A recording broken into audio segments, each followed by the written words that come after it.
Everybody.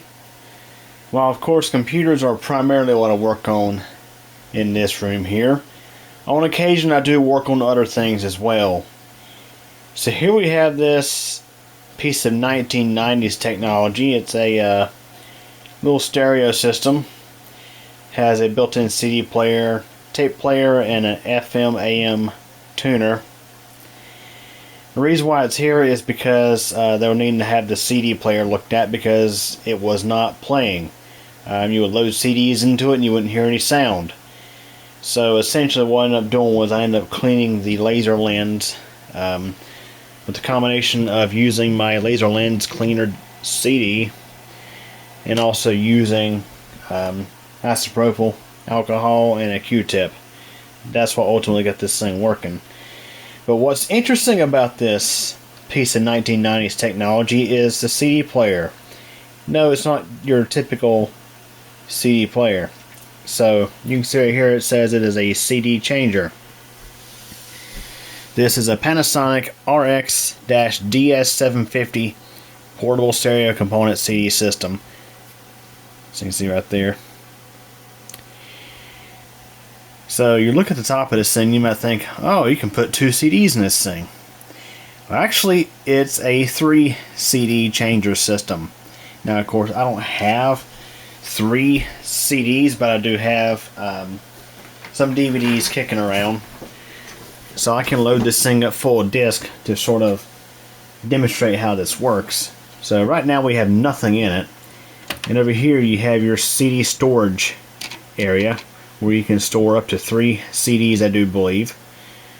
So you press this button here and it opens up this door. So this is where the actual CD player resides. So I'm going to load a CD in here, and this is a Philips laser lens cleaner CD. This is the one I normally use for cleaning CD and DVD drives on computers. But we'll just go ahead and sit that in there.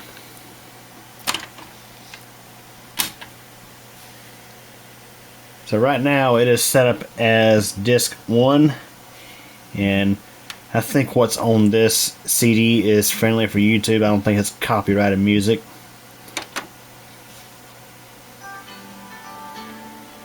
So the way this works is you run this CD and it has a little set of bristles on the bottom of the CD that clean the laser lens when you pass across track 2 and 3. So I'm going to skip ahead to track 4.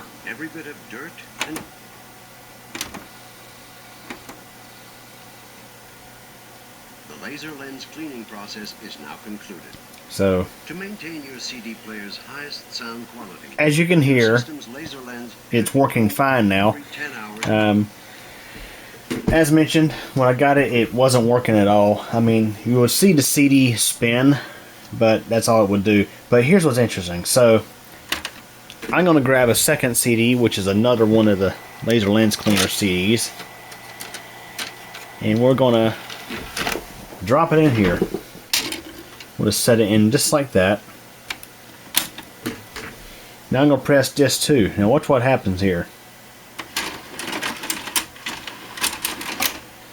Okay, so there's nothing in disc 2.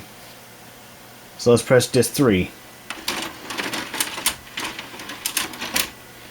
And you can see it grabbed the other laser lens cleaner CD. And it takes a moment here. So I'm still in the process of working out the bugs in this thing. I think part of the issue is when it goes to change out the disc. Sometimes when it places a new disc in place, it doesn't quite get it aligned just right. I don't know for sure. It's kind of weird. But the way this thing works is just crazy. So right now we have this disc here, which is setting in tray 3. So you would load this disc in if you want to use this as disc 3. We'll close the door, we'll select disc 3, and watch what happens here.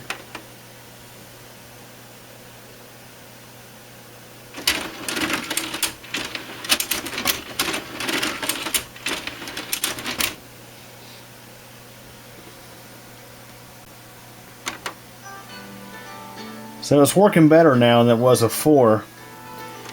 Now what's crazy is if we look here, you can see now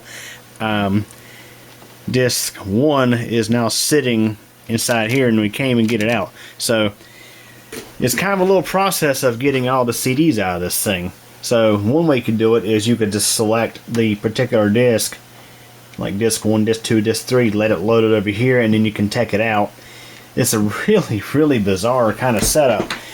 Now, the reason why I say this is kind of bizarre is CD players from the era, most of them that had like a multi-disc changer, usually they had a giant revolving carousel type of a drawer that would come out, and you would have your locations for your CDs. Matter of fact, we used to have a DVD player back when I was a kid. It was a 5 DVD changer. The thing was massive. But the way that Panasonic did it with this little device is just kind of mind-boggling. It's kind of weird. So now let's go and select disc 1.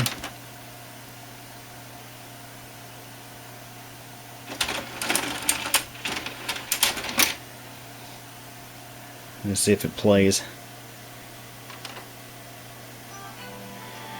Yeah, it's doing better now. I think part of the process of getting this thing working again was, well, partially it was cleaning that laser lens, but just using that changer.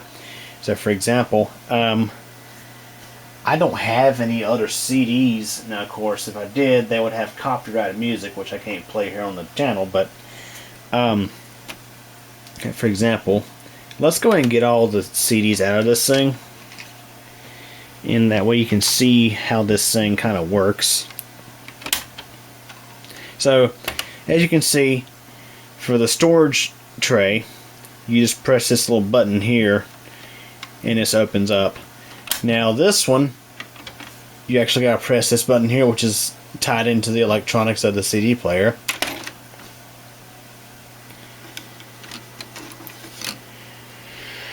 So let me get my flashlight here, so that way you can get a better look at this thing.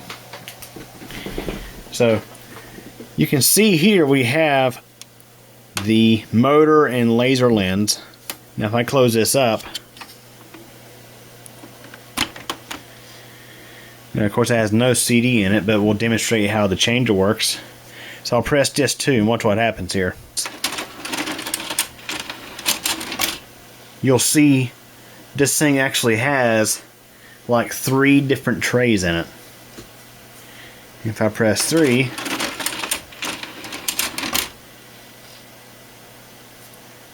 I mean,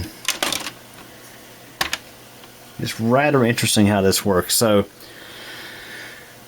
we have 2 different trays here. We actually have a total of 3. As I mentioned, we do actually have 3 trays in this thing. So right here is the current tray, and you have number 2 and number 1, which is below it. So if I close this up, I press 1,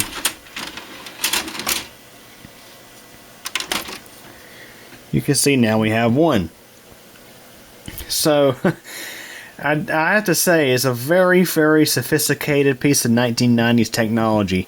Instead of having, you know, giant carousel for your CDs, you have this little sophisticated changer mechanism, which, as I was telling my friend when I picked this thing up, I said you gotta love 1990s innovation. Just extra things there to break, and I could see something like this breaking pretty easy with time and use.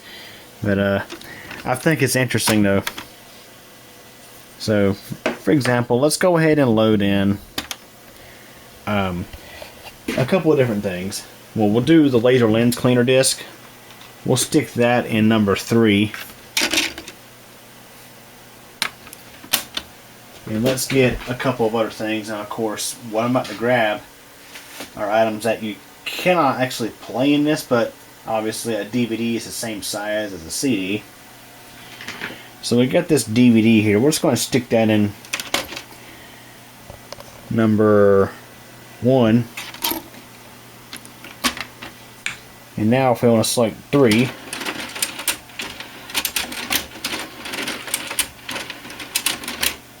Let's see here what I actually put in here.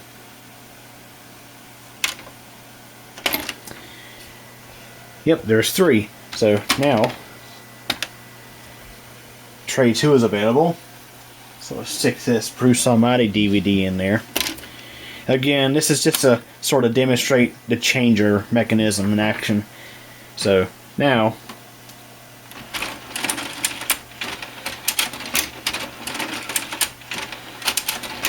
you can see how it sort of has to juggle everything around.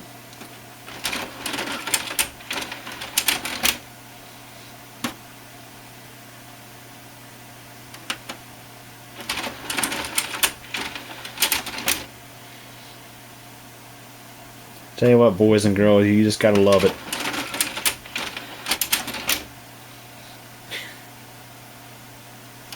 So anyways, I know it's kind of random, but I did want to demonstrate this thing a little bit.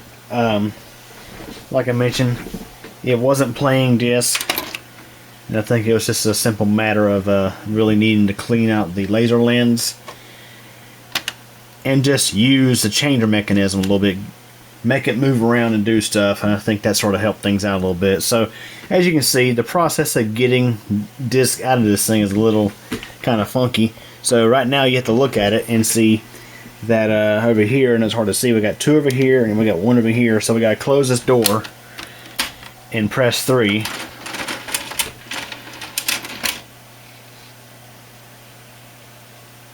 And you can see it'll actually play. It should. Yep. And if you want to retrieve your disc, just press eject. And there you go. So, yeah, guys. Pretty interesting piece of 1990s technology. And of course, electronics companies, they had to be innovative back in the day with their own neat designs. And I say this Panasonic CD changer thing is one fine example of that. So anyways, that wraps up for this video. Hope you enjoyed it. Thanks for watching. Hey everybody, thanks for taking the time to watch this video from Cuckoo Channel. If this is your first time, please subscribe to the channel and be sure to tick the bell so we get notified when a new video post.